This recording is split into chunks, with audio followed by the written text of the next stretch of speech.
All right, hi everybody. Today we're going to take a little break from the channel's usual content and we're going to ask the question, is Unreal Engine 5 bad? Normally this channel does tutorials, cover game making software, processes, game development in general. It's mostly focused on the art side right now, but it will expand in the future. It is a relatively, well, not relatively, it's a pretty small channel. But today I want to tackle the question because you hear a lot Unreal Engine 5 is bad, and we're going to kind of go over that today. The series might expand in the future with other software that's commonly used for creation and content for video games, and maybe we'll even do other engines. I'm guessing we'll do Unity at some point. Blender would be a great one to talk about, and maybe Photoshop and some of the other standard programs that are used to create the art for video games or other things for video games, Logic, Collision, whatever. We'll try to go over that in the future. So, why are we even asking this question? Is Unreal Engine 5 bad? I think it stems from the wide availability of the engine. Generally, the perception now is that if it's an Unreal 5 game, it's probably going to run poorly. There are exceptions to this rule where the developer really did optimize really well, but a lot of the times it's going to have performance issues, especially if it's a large scale outdoor game. And this perception has also trickled into the gamer perception. Gamers, media, everybody kind of thinks, well, since Unreal Engine 5 is so available, because of the success of Fortnite, everybody can make a game. And now that everybody can make a game, there's all sorts of shovelware pushed out, all sorts of crazy, easy, quick hitting.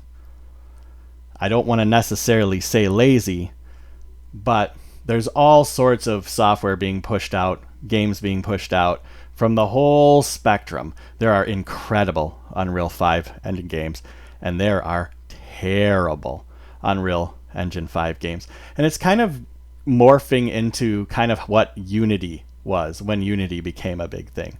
So I'm going to try to tackle this question of whether the engine is good or not from an artist's perception. And before we get going, my channel is pretty small. I'm hoping to grow it. I'm trying to hit 100 subscribers. I know, big number. If this interests you at all, or if you're interested in game making, hey, check out my channel. I'm starting to do some more tutorials. We're going to pump a bunch more out. Maybe subscribe, maybe put a like on it. I want to kind of get this rolling. So let me go over my real quick history, and it'll give you an idea of where I get my perception about the engine from. In 2003, I bought this book at Barnes & Noble called 3D Game Studio A6. And that was the first engine I've ever been associated with. And I always thought it'd be cool to make games. That was widely available. I thought, hey, I have all these professional development tools in the palm of my hand. And I kind of just made my way through engines since then and up to Unreal, basically. So we went from 3D Game Studio to Torque to Dark Basic. We did Unity. And then, finally, we did some UDK and then Unreal 4. And it was when I got to Unreal 4 that everything really took off. I could make levels, models, materials. I did contract work for people. Now, I am by no means reliant on this. I go back and forth. I'll work a regular job. I'll come back and do some contract work.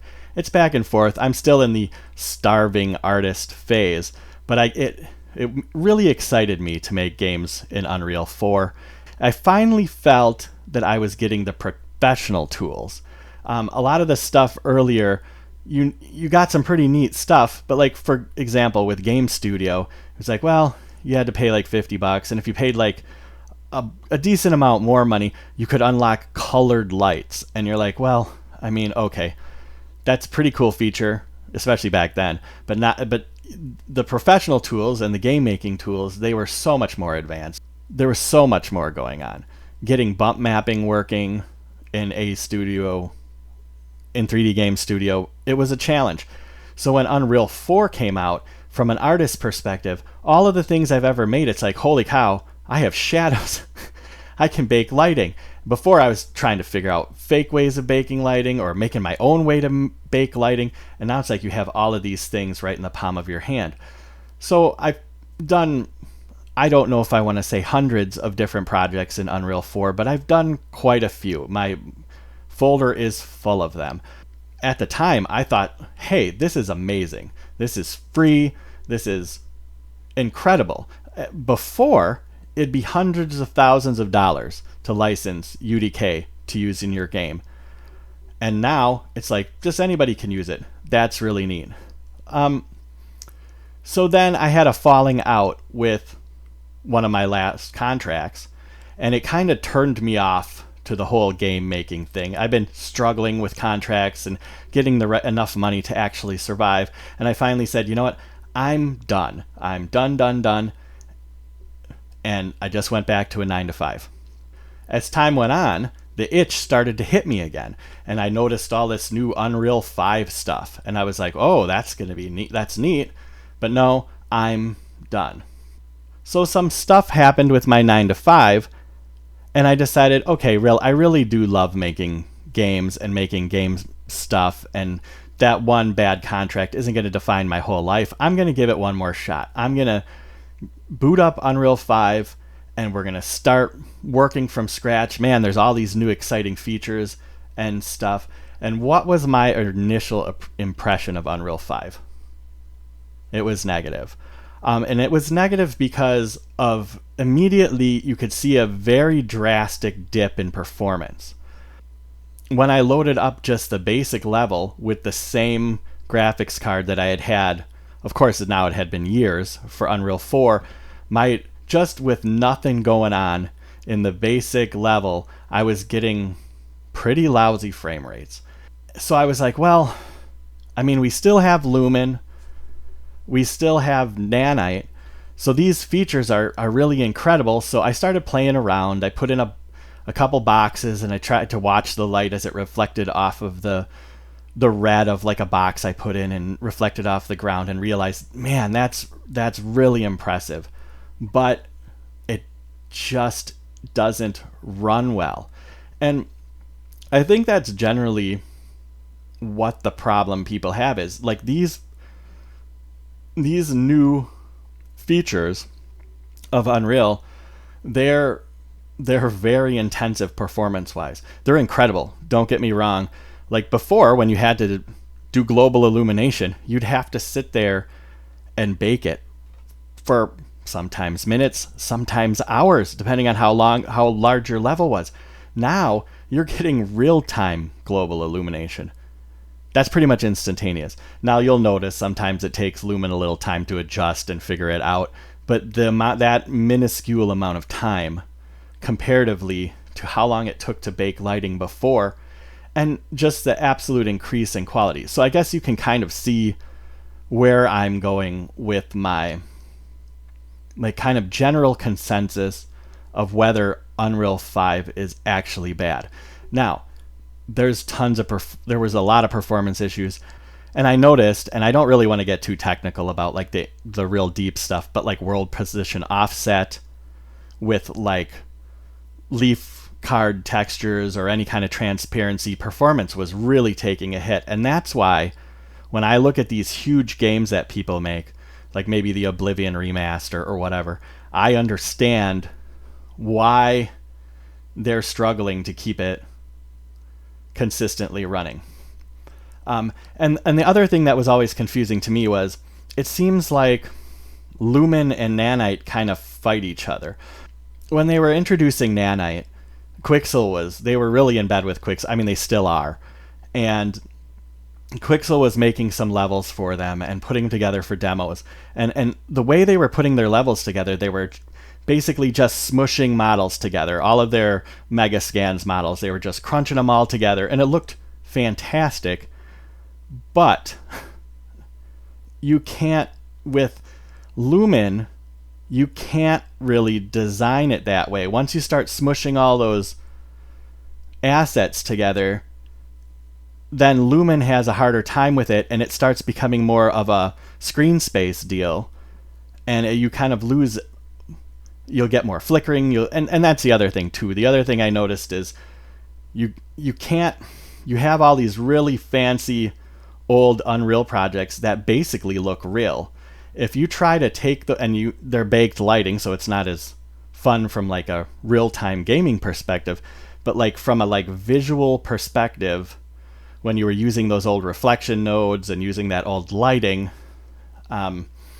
it really looked real in Unreal 4, and it's a real challenge to get it to look as good in Unreal 5. Now, granted, the lighting's real time, but it's still challenging. The reflections aren't as good, or the performance tanks, or whatever. So all that said, you might think that I'm in the camp that Unreal Engine 5 is bad. And that's not the case at all. I think Unreal Engine 5 is incredible. It has ambitious features. It tries to add all sorts of new stuff. Global illumination just on itself, Lumen, is just absolutely incredible. When you add those light bounces and those shadows to the scene, everything can really pop. Nanite is great. It just kind of replaces the need to ever have to figure out your LOD system anymore. It's incredible. You can use large models and you see very minimal performance hit. I did some tests where I just took in models with millions of polygons and piled them, and my frames didn't. My performance was barely affected. So that in of itself is incredible. And the lighting is really neat. Now, I'm going to have a tutorial covering this relatively soon about Lumen lighting, to try to help people. It is a little bit challenging to get it where you want it, but that said, think back of making all of those light map UVs and then sitting there and baking lighting for forever, not knowing what it's going to look like, and waiting, and then it looks, oh my gosh, it's a little off. I need to lower that light a little bit, rebake. The real-time lighting is a game changer. And this is, like I said, it's mostly from an artist perspective. So I've been talking about a lot of the art stuff right now and how, to add that in. But there's also an incredible plethora, almost, which, I mean, someone could argue it's a little bloated. But all of these features give us, the layman, an incredible opportunity to make video games for nothing, for free, right? So think about, metahumans now, or rigging, or modeling, or cinematics, or material making, or anything. There's just, the list goes on and on. The blueprints, the setups, the player controllers, everything. It gives us as hobbyists an incredible opportunity to use things that 20 years ago nobody sitting at their home at their computer could have the opportunity to use. So I guess my thing with Unreal is, I know it's challenging from a performance perspective, and I'm going to try to tackle that in my videos coming up and help people to keep everything working. Because so there are pros and cons. I'm not going to say Unreal Engine 5 is perfect, because it's not. The scalability, when you start knocking the scalability down, it changes what your level looks like so much that it's like, I don't even know if I would want someone to play that version of this game on a laptop, so I would have rather baked the lighting, right? But we can work through those confines because this is a really professional engine with tons of tools, a lot of backing, and it's just really fun to have this kind of tool to make games. Just think about all the other things you need to buy or use to make games. You have to spend a bunch of money. Maybe not Blender, but think of Photoshop, you're spending money. Substance, you're spending money. If you want to do sculpting, you're spending money. you're just getting this incredible piece of software for nothing. So I'm more on the positive side. I understand, if you have a real negative opinion of this, and I also understand if you have a really positive opinion on this. I respect like every opinion out there, and that's great. But from my perspective, I want to stay positive because I want us all to, and if maybe this will excite you into making a game for yourself, just open it up. Anybody with a PC can load up Unreal Engine and start goofing off. Use one of the templates. Start thinking about if you've ever had even the littlest itch of making a video game. Unreal Engine is a good engine to use because it's so widely used. You're gaining really good experience that can be used doing projects for other people or trying to do the kind of things that I've done over the years. And I would say then we can go through tutorials. We can get excited about the game making process in general. So I think that's just about all I wanted to say. I understand with Unreal Engine there are opportunities, but these are very ambitious features that they add that sometimes are almost a little over ambitious, but I'm very thankful that they're there because you can make just incredible looking stuff. So hey, I want to thank you for being here, and I want to maybe hearing this out. If you came here for a different reason, I am a very small channel trying to figure out how to get even a reasonable number of views. If you could give me a like or maybe a subscribe if you're interested in game development, I will be having many more tutorials. And hey, I wish you a great day, a great rest of the week, and take care of yourselves. Thank you very much.